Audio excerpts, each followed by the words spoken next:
हे भगवान, और आज जिस प्रकार से दाहोद में पूज्य आर्य का श्री 105 श्रुतमती माता जी का समाधि मरण हुआ, ये बहुत ही दुखद है। हम लोग भी इस बहुत बड़ी यात्रा को लेके जाने वाले हैं और हमारे पूज्य संत भी बिहार करते हैं। आपका मार्गदर्शन सभी राज्य सरकारों को हो और गुजरात सरकार को विशेष रूप से हो। नमोस्तु भगवान। आज की जो घटना अभी शाम को ही मेरी जानकारी में आई, ये बहुत ही दुखद घटना है और सबको इससे कष्ट। लेकिन सबसे ज़्यादा चिंता का विषय यह है कि ये घटना आम हो रही है। हम लोगों के साथ होता अक्सर ये है कि ऐसी घटनाएं होती है,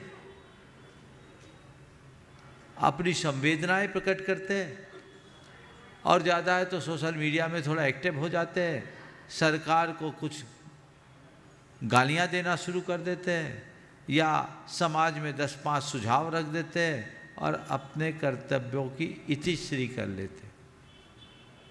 ये इसका समाधान नहीं है। मेरे देखे इस कार्य के लिए 4 स्तर पर काम करना चाहिए। पहला, साधुओं का विहार समूह में होना चाहिए। दूसरा, साधुओं के विहार के क्रम में उनके आगे और पीछे प्रोटेक्शन के लिए आप लोगों को अपनी मजबूत गाड़ियां रखनी चाहिए।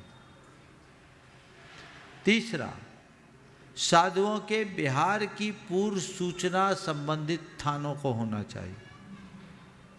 वहां से आपको पुलिस सुनिश्चित करना चाहिए, उनके संरक्षण में विहार का मार्ग बिल्कुल व्यवस्थित हो। और चौथा, इनका तो खैर दिन में हुआ 7 बजे, लेकिन कहीं कहीं ये भी सुनने में आता है, इनके आज का प्रसंग मैं नहीं बोलता हूँ, लेकिन कई बार ये भी देखने में आया, सुनने में आया कि आजकल अंधकार में भी विहार होने लगा। जब तक विजिबिलिटी क्लियर नहीं हो तब तक विहार ना करें। सुबह सुबह जब आप एकदम धुंधलके में विहार करते, गाड़ी वाले खुमारी में रहते हैं, नींद के या नशे के झोंके में हो तो दुर्घटनाएं घटेगी। यदि ये चारों उपाय करें, क्योंकि हमारा जीवन कीमती, हमें अपना करना चाहिए, शासन को तो केवल हम उनसे। और एक और सुझाव मैं दूंगा, शासन की सिक्योरिटी के साथ साथ अगर ऐसी कोई व्यवस्थाएं हैं जिनकी साधुओं की प्रभावना कम हो, लोग कम हो, तो समाजों को चाहिए आप सिक्योरिटी गार्ड साथ में बिहार में लगाइए, पेड रखिए। समाज इतनी कमज़ोर नहीं है, सक्षम हो करे। पर दुविधा तब आती, इक्का दुक्का साधु आते तो समाज से बोले समूह में विहार करें। कई बार ये भी देखने में मिलता है, ये निवेदन आपको सभी साधु संतों को करना चाहिए, ये संदेश भी पहुंचाना है। एक बड़ा संघ है, लेकिन एक बड़ा संघ का पहला छोर से आखिरी छोर 1 किलोमीटर का हो जाता है। तो हमारा डिसिप्लिन अगर हमारे साथ नहीं होगा तो प्रशासन भी हमारे साथ क्या करेगा। ये प्रवृत्ति पर लगाम लगनी चाहिए। एक संघ है, समूह है, बस 25-50 फीट के एरिया में जाए, वो जत्था जाए और चलते समय एक ध्वजा लेके चले। वो ध्वजा दूर से दिखनी चाहिए, ध्वज दिखने से भी लोगों को अंदाज हो जाता है। तो ये सारी व्यवस्थाएं यदि बिहार में आप लोग कराए तो बहुत अच्छा हो, तभी हम सुरक्षा दे सकते।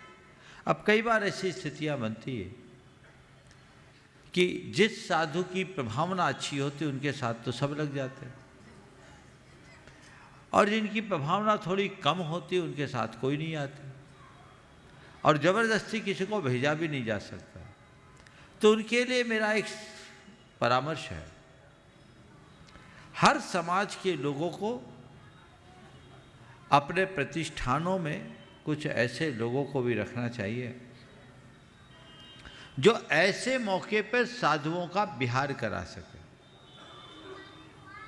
हमारे समाज के पास पदाधिकारी अपने अपने प्रतिष्ठान से कभी कोई 2-4 आदमियों को उनके साथ नियुक्त कर दे कि यहाँ से लेकर उस डेस्टिनेशन तक तुम्हें अच्छे से विहार कराना है और उससे आगे के लोगों को हैंड ओवर करके आना।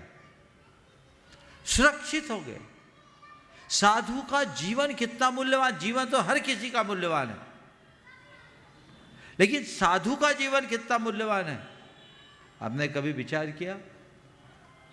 कितनी कठिनाई से, कितनी दुर्लभता से कोई साधु जीवन को अंगीकार करता है। वो तपस्या करता है, साधना करता है, और ऐसे अकाल मौत का शिकार हो जाए तो इस समाज के लिए भी बहुत सोचनीय है। साधु समाज के आश्रित है तो साधु की सुरक्षा करना भी समाज की जिम्मेदारी है। तो समाज वो जिम्मेदारी को स्वीकार करे और ये तत्परता से बिहार सुनिश्चित करे, बिहार को हल्के में न ले। ज़्यादातर महाराज आप हमारे यहाँ आओ, हमारे यहाँ आओ, हमारे यहाँ आओ, निवेदन तो कर देते, साधु बिहार कर दे तो कोई नहीं आता। ऐसे में व्यवस्था कैसे होगी? समाज को अपनी जिम्मेदारी जवाबदारी के रूप में स्वीकारनी होगी, तब इस तरह की घटनाओं से बचा जा सकेगा। इसमें उदासीनता कतई उचित नहीं है। मैं पूरे देश भर की समाज को यही संदेश देना चाहता हूँ कि इस पर बहुत गंभीरता से विचार करें और इस समस्या का स्थायी हल ढूंढें। बहुत बहुत आशीर्वाद।